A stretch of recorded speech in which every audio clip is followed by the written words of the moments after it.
Boss. Full RGB. Pogi oh. Pogi no. Mas pogi yan mamaya pag pinailaw na natin. So ayan guys, magandang hapon. Ngayon pupunta tayo ng Tungko dito sa San Jose del Monte, Bulacan kay Redline Motoshop para magpakabit ng bi-LED dito sa alaga nating si Jornok. So naka MDL na tayo guys no? Yung MDL sakto lang naman para sa akin. Nahihinaan tayo. Pero malakas siya guys nakita nyo naman yung video natin doon yan sa DRT yan. Yung upload ko sa DRT, ginamit natin siya ng madaling araw. Ang lakas diba? So yun lang, gusto ko lang na mas malakas na ilaw, mas pogi syempre. May RGB yun no? Pero kung kung papipiliin niya ako MDL or bi-LED, para sa akin parehas lang. Depende na lang sa trip nyo. Parehas worth it yun, MDL sa bi-LED. Syempre mas malakas pa rin yung bi-LED. Projector yun guys Saka yun nga sumasabay sa liko.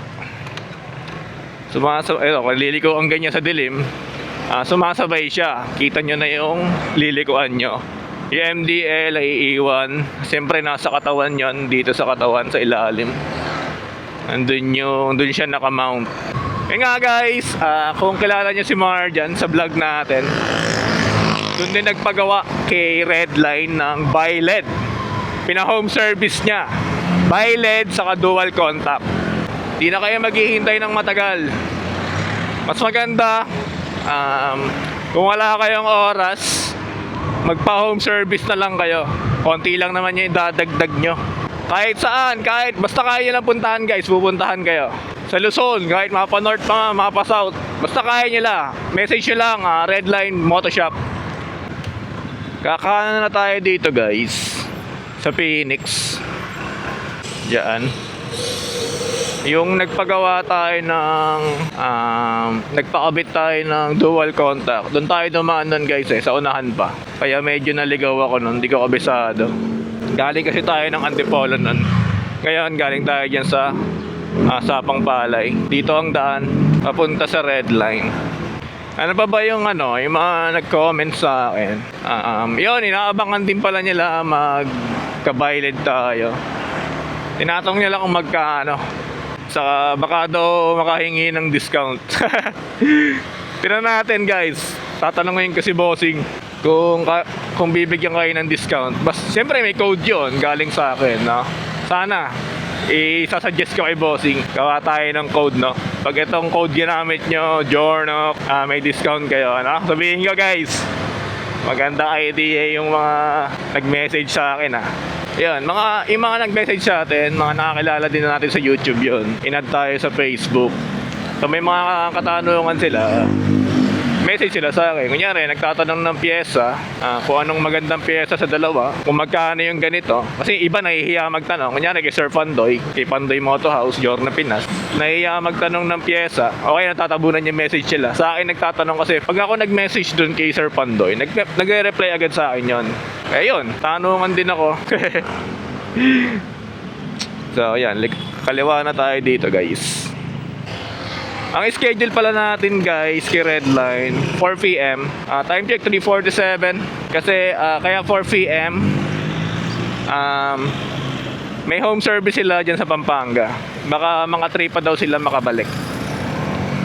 Ang date nga pala ngayon guys, Monday ngayon, April 6. Yan. Di ako pumasok guys para sa bi-LED. Di guys, nakalib tayo para magpa-bi-LED. Piyesa muna bago pasok. Yan dito, Grand, di ko alam yan kung ano tawag yan.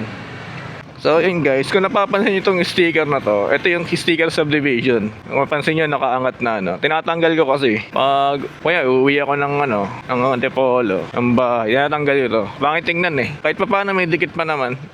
Mamaya tanggalin natin siya ulit guys. So yun, ano pa ba? Ano ba bang sasabihin natin? Yun, baka mamaya din guys, mag-ride ako dyan sa Laguna. May pupuntahan kami. So baka ma-review natin agad yung Bailed, no? Tapos, kung di man matuloy yon, yung Bulinaw natin, sure na yon. Ang take off namin, 12 a.m. Sana matuloy, 12 a.m. 12 a.m. Baka mamaya tanghali na, alas 5, pangit na pumunta doon sa Bulinaw. 250 kilometer yun eh. Ang daan ba namin guys, Nueva Ecija, Tarlac. So, humaba siya. Compare dun sa, kung dadaan ka sa Pampanga, maikli na sa 200 kilometer lang. So, yun din, mas kabisado natin yung daan kahit malayo. Okay lang din. Para safe na rin, no? Yan, sana nandito na sila. Yan, kaliwa na tayo dito. Tapos walang tao, no? Ay, bukas na. Ayan na. Yun.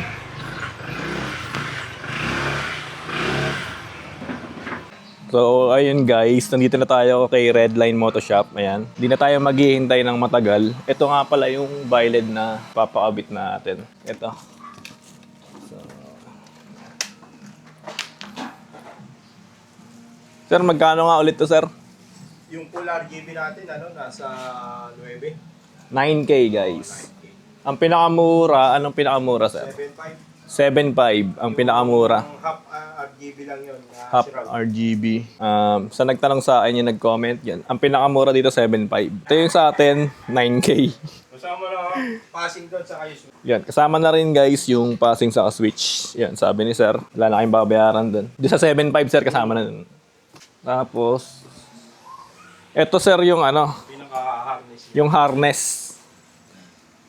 Ayan, ito guys, yung harness na gagamitin sa atin. Oh. Ito natin sa liwanag. Nadilim eh. Ito guys, yung harness, no? Diba? Di na tayo maghihintay ng matagal. Ito rin yung...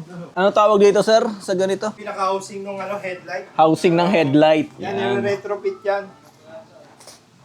Yan, ito yung binubuo namin na Bailed. Yan, ito retrofit to para malagay natin yung mismong Bailed sa Ito yung galing sa original na headlight. Yan, mga nakapila sa atin yan na gusto magpa-Bailed. Tapos bubuuin siya kamukha nun. Ito yung laman loob ng headlight yan, tinatanggal natin para palitan ng bagong ilaw. Tapos yung mga switch, ito yung mga switch natin, oh. Switch. Genuine guys, oh. Original yan. Hindi siya yung copy na sa Shopee. Genuine. Kalating oras yun, ang bilis lang pala, oh. Ang lang dyan sa Bailed, boss, halimbawa nagpabaklas ka dito, lagi mo patitingin sa kanila yung yung socket. Kasi minsan may customer kami na mali ng pasok, hindi nag-shoot lahat ng pin. Tumupi yung isang pin, bumaluktot. Wala yung ilaw. Pag bibili lang siya ng sir, ng Bailed lang, hindi napapakabit sa inyo. Pwede rin. Nagbebenta rin kayo ng Oo, ganun, sir? nagbebenta rin kami, nagsiship din kami niyan kahit saan sa Pilipinas. Yun. Madadala nila yung stock headlight nila, bubuhay namin na parang gano'n. So ayun, kung gusto nyo mag-DIY, wala kayong harness, gumagawa din pala si Bossing. Sila Bossing ng harness pang Bailed. Yun! Ito na ang Bailed natin guys. Liliwanag na ang buhay natin. Maliwanag din naman ang MDL. Yun, sabi ko nga, ang problema sa pagliko hindi nasunod yung ilaw. Saka syempre, gusto ko na mas maliwanag. And then, sabi sa akin ni Bossing, pag gustong magpagawa dito, sabihin niya lang, Jornok, yung channel natin, si Jornok. Bigyan na kayo ng discount ni Bossing, bahala na lang siya kung kung anong discount ang bibigay sa inyo. Yan. Sabi ko na yung hinihiling niya. Yun. Kagandahan niyang boss yan, nakasakit siya. Ito, pagka halimbawa pinabaklas niyo sa iba, ito lagi niyo titignan. Kasi baka mamaya, lumis yung pin. Pag saksak nila, mawala sa alay. Hindi gagana yung ilaw na bumaluktot. Tapos ito yung likod, retrofit talaga yan. Maganda, binubuo talaga, hindi yung buhay. Ito panto sir, no? Yan yung nagpapalamig. Pwede mo naman lagyan ng kahit di mo lagyan, pero sa amin kasi nilalagyan namin para sigurado kahit sa long ride. Di mag-overheat kasi mas mag-init yung yung pinaka-Bailed. Iniiwasan lang natin diyan yung mag-overheat. Kasi karamihan ng mga nagpapagawa sa amin, mga malayuan biyahe. Yan, nakasilyado talaga siya. Kaya pagka nagpagawa kayo sa amin, secure talaga yung ilaw. Hindi binabalahura yung paglagay yan. Full RGB yan, boss. Full RGB. Yan yung napili mo. Pogi oh. Malinis yung pagkaka-build. Ano ba guys? Ay. 9K to. 9K sir, sakto. No? Yan yung Sarado 9K. Pinakasagad namin sa sa mga gusto magpa-violet. Pinakamura. Yun. Pinakamura na full RGB. Sa code sir, pag sinabing Jornok, meron ba sir? Meron. Meron, di ba? Oh, yan guys, naniwala na kayo. Sir, si Bossing na nagsabi ah. Punta kayo dito. Wala nang aayusin yan sir, ano na, hindi na siya, nakakabulag ba? Hindi naman. Hindi, ito, mapapansin mo mababa yung di ba, wala salay. Kaya binabaan namin yan para sagad siya sa baba, tapos dito ka na lang mag-adjust. Para kung gusto mo siyang pero to sagad nito, hindi nakakasilaw yan. Pag mag-a-adjust sir, dito lang din. Oh, yes, Parang sa stock, oo. Original pa rin. Kasi ito, original na housing to ng ng Giorno. May napanood kasi ako sir sa vlog, nakakasilaw yung sa kanya. Yung sa nag-Giorno din yun eh. Yung unang gawa namin, medyo pinantay namin. Siya nakasilaw. Halimbawa, pantay siya. Sagad na yung baba niya. Pero yung bato ng ilaw niya mataas. Kaya ginawa namin, medyo binaba namin. Para pagka nilagay mo siya ng pantay, mababa na talaga siya. Tapos ikaw na lang mag-adjust pangat. Yun. Saka to, Excited na ako. Plug and play guys oh. Iba sakit. Ito. Kasama na dyan yung pan, yung sa loob. Yun sir, ito yung nasa loob niyan. Ito ano ba to? Saan ba gagamitin yan sir? Ito? Ayan, yan. Hindi, ito yung lalatag dyan. Kasi, kasi iba-iba. Ito, kamukha nung MDL mo. Iba yung harness niyan pag MDL. Mapapansin mo nga, pag ginawa ka mo dito, mainit eh. Di talaga tatagal yung kamay mo, masunog. May customer nga kami, naglagay ng cake dyan, masunog eh. Kumalabot sir. Oo, malulog. Kahit ako yun dati. Yan guys isa pa rin tip ni sir. Pag naka-violet kayo, wag niyo nalalagyan ng tint. So, Um, yung mismo LED. Pwede yun sa mga signal light lang, yung ginagawa ng iba. Sa tail light, pero dun sa stock headlight pwede yun. Pero sa mga ganon, sa projector, susunog yung tint. Okay na yun. Yan guys Yan na yun, no? Yung harness ng MDL natin Plug and play lang, walang tinabas, walang pinutol na wire. Yun na may stock natin na wire, ayun pa rin. Di ba? Kaya yung sinasabi ko, doon kayo magpagawa sa professional dito kay Redline Motoshop. Guys, yung stock lens natin sa headlight, ililipat doon dito. Sa AS. Meron din kayo isang buo na, di na kailangan i-swap yung lens. Meron kasi tinitignan muna namin yung condition ng lente. Kasi kamukha ng lente namin, sariwa talaga, galing sa brand new.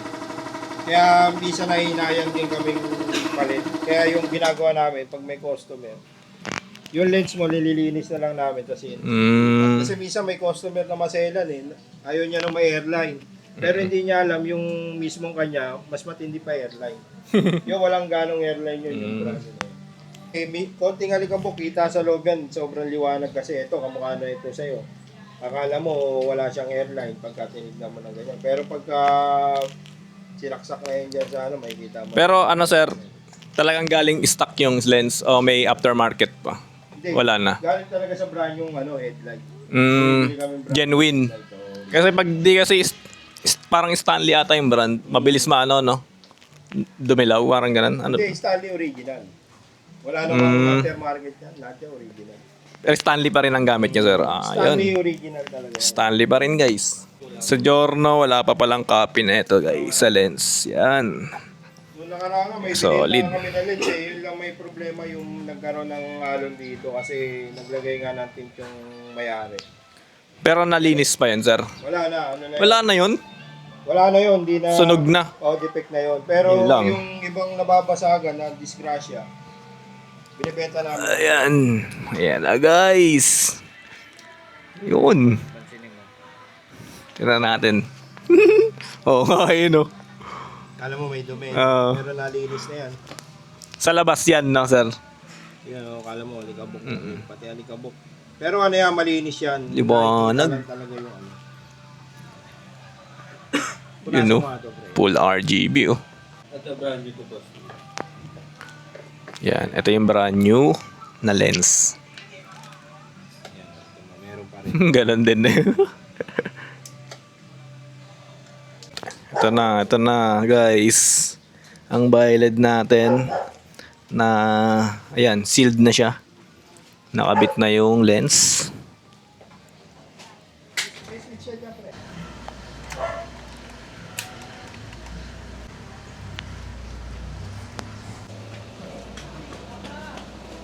Ayun na guys, nakabit na sa ulo. Ayan o. Pogi, no? Mas pogi yan mamaya pag pinailaw na natin. Yung indicator mo pala dito po sa high, mawala na yun. Kasi nakaano sa headlight yun. Pero pag binili ko sa stock, yung, Ano naman yan na? yung stock headlight. Yung ano, paano napapalitan yung ilaw niyan, sir? Sa cellphone. Sa cellphone mamaya. Sige. Pero meron tayo dito yung pinakamabilis. Pipindutin mo lang. Hindi nyo makikita yung ano, harness ng BioLED. Nasa taas lahat guys. Nandito. Kaya malinis siya.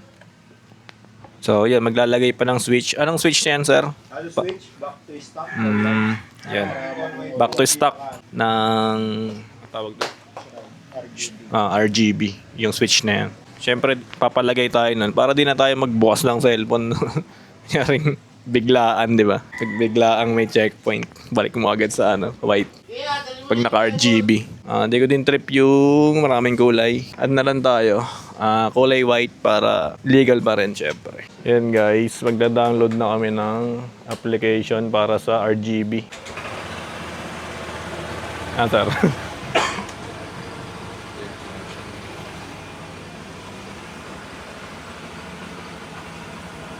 On.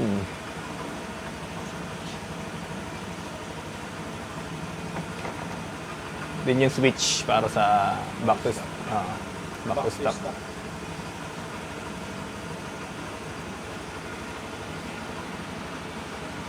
Ito yung application guys. LED lamp.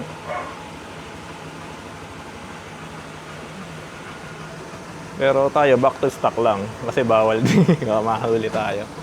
Naka-RGB. Pag tambike yan. Pag tambike guys, gagamitin natin yan. Back to stock pagka yan, back to stock lang siya.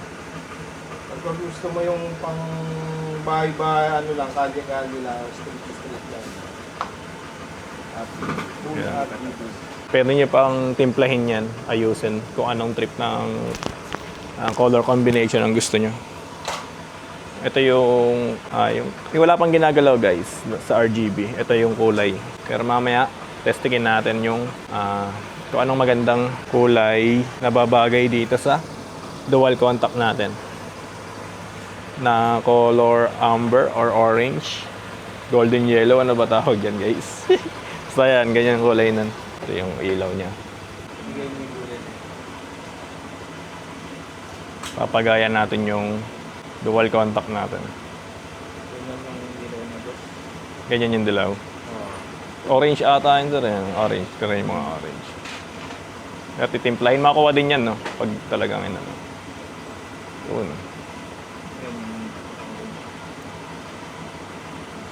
Yan. Pinaka-orange. Baka ano pa. Ilang color ba yan, sir? Libo ba yan? Libo. Anin mo na lang, titimplahin mo na lang. Timplahin na lang natin para makuha natin yung testing lang naman pero white pa rin syempre. Orange. Ate orange. Baka makakuha. Yun. Kaya. Yan. Sumagot ano eh. Yung kanina, sir. Diba? Ito siya po, pinakababa. Ito. Pwede mo ma-save yung color na yan. Ito kasi nakasave na tong nasa Ito pa mag-save ka ng color, ito. Yung plus na yan. Add. yan yung pula, Pula. green, blue, ito yung white, White. yellow, tapos pink. Mag-add ka na lang. Yung isa doon, yung bago. Ito yung bago. Orange. Yun. Kamukha ng Amber. Medyo. Pero makuha natin yan, kalikutin natin mag-uwi. Kasi libo naman yung kulay niyan, guys. Kung gusto mo naman siyang... Devil Eye niya doon. Devil Eye niya. Tapos yung Devil Eye natin, dito boss. Ang tawag? Devil Eye. Yung Devil Eye? O yung nasa loob boss. Tingnan mo boss May Devil Eye yan, saka Ring Eye yan. Ayan o. Basta pag nag-blink na yun, basta dito. Dito siya. Pula mo doon. Yan. Doon mo siya ipakita. Wait, yung isa lang papaganahin ko dyan. Yung nasa loob lang boss. Pero pag gusto mo siya ng dalawa boss na parang ganyan na kulay, sabay. Pindot mo Gitna. lang itong stop. Gitna yan. Yun. Pag nag-blink na yan, automatic dalawa na makokontrol mo. Yan. Tapos yung dito. Kung gusto mo naman yung nasa labas, yung malaki na shroud, ito naman siya. Basta pindutin mo lang dyan kung saan yung nag-blink yun na makokontrol. Parang ito boss. Pero gawin natin pang bibalay yun. Ayan. Tapos sa mode naman, kung gusto mo yung parang rainbow boss, dito ka na lang pumindot sa mode. Tapos pili ka na lang dyan, 210 na mode po yan. 110. Wait. Stop natin. Para makita lang. Yan. 210. Yan, daming mode po yan.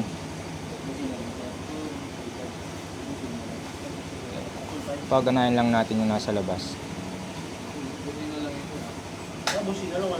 Yan. Pwede siyang, yung isa stop, isang kulay lang, yung isa magre-rainbow naman yan. Ito naman siya gawin. Mode mo lang, ganun lang po. Dami natin pagpipilian, guys. Basta ano natin to, kalikutin natin kung ano yung babagay sa motor natin. Dami niya, no? Yan, oh. Pag ano na, sir, yung sa switch doon, paano yun? Sa switch naman, Bitin switch sa ilalim. Pag pinindot, ito. Makita natin. Yan, may switch dun sa loob. Pag pinindot yon, white.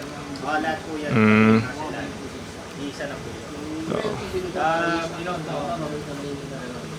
Yan. Yung sinet nyo mo. Okay. Kung ano yung sinet mo dito sa ano mo, tapos pag Automatic na. automatic na yun. Yun. Ayan. Pag-uwi natin, guys, sa Bulacan, hanap tayo ng magandang kulay. Pero white pa rin, syempre. Yan, oh. Stock. Para walang huli. Kasama na label mo sir. Bangis. Tapos, Pag bubuksan na, sir, pag pinatay mo yan, di ba, ganyan pa rin, ganyan Ah. yung setup natin. Pag binuksan mo, ganun pa rin yan.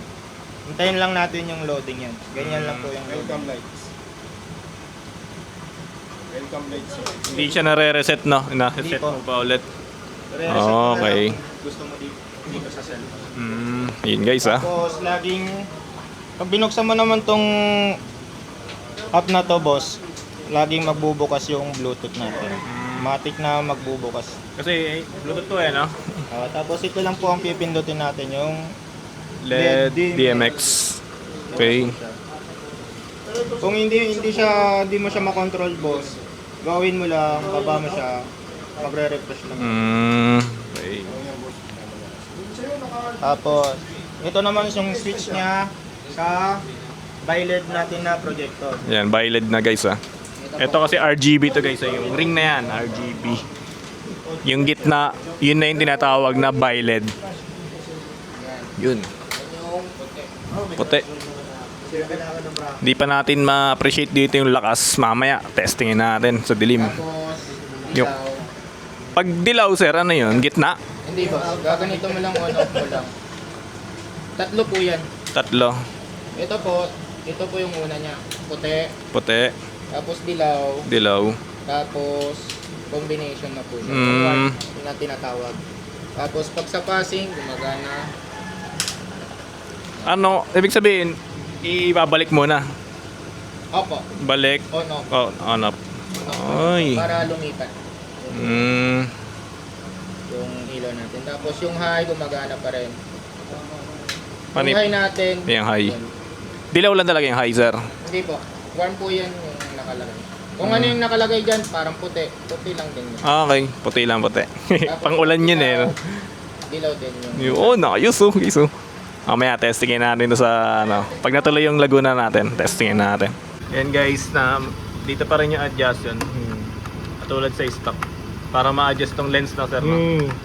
Pag gusto mo siyang mababa, kasi i-adjust natin yan, mamaya, mababa naman. Pwede nyo pa rin siya adjust. 8mm na pamihit, sir. 8mm. Ayan na daw. Ayun! Woo! Meron na tayong violet, guys! Nakita nyo naman kung paano pinaliwanag ni sir kanina sa application. Yung sa RGB niya. Yung kinuha natin guys, yung inabail natin sa Redline, yung full RGB, yung TIG 9K. Pero sa iba kasi guys, nagtanong ako, ayoko nang sabihin kung anong shop yon. Yung full RGB nila nasa 11, tapos sa isang shop naman 12, ganon. So kay Redline, quality, meron din silang pinakamura 7.5 guys. Di siya full RGB, yan. Pero kung di ka naman maarte, pwede na yon yung 7.5. Ang habol mo, yung violet. Malakas siya pero mas malakas pa rin tong pinalagay natin. Magagamit ko to mamaya, sakto. May ride tayo sa Laguna, dyan sa Nagcarlan, Laguna. Magpo-pulse tayo bukas. Pero ngayong gabi, babiyahe na tayo. May tutuluyan naman kami doon. Testing natin tong violet na. Pero ang pinaghandaan ko talaga guys, Bulinaw. Kaya tayo nagpa-violet. Kasi malayo din ang Bulinaw eh. Tapos ang take off namin 12 AM. Diba? Kailangan talaga malakas yung ilaw. May mga kasama din tayo eh. Kasi yung MDL malakas siya pero hindi ramdam. Kunyari nasa unahan yung kasama natin, hindi abot sa kanya yung liwanag. Itong violet sa tingin ko guys abot. Mabibiyayaan sila ng liwanag ng violet natin. Ito yung ilaw niya guys, gantong oras 6:20, maliwanag pa. May mga street lights. Ganda na pagkakabitaw yung hati oh. Walang bulag. Sarap mambayabas pag naka-violet ka. Para matesting. Oh, nagulat si kuya. Nakatingin kung anong ilaw natin. Ito yung subdivision guys, si street. Grabe, ang liwanag. Violet number 1. Butang na naman. High natin. Yung high naman di ramdam sa white. Ramdam siya sa yellow. Pinaliwanag sa atin ni Bossy. Yung yellow. Yung yellow magagamit talaga yon pag tagulan. O kaya mapag. Uy, napapatingin si kuya oh. Bumabali ng leeg pag naka-violet ka guys. Sarap mambayabas. Sa susunod na punta ko'y pabuksan mo na sana. Kasi kahit anong mangyari ay di ako mawawalan ng pag-asa.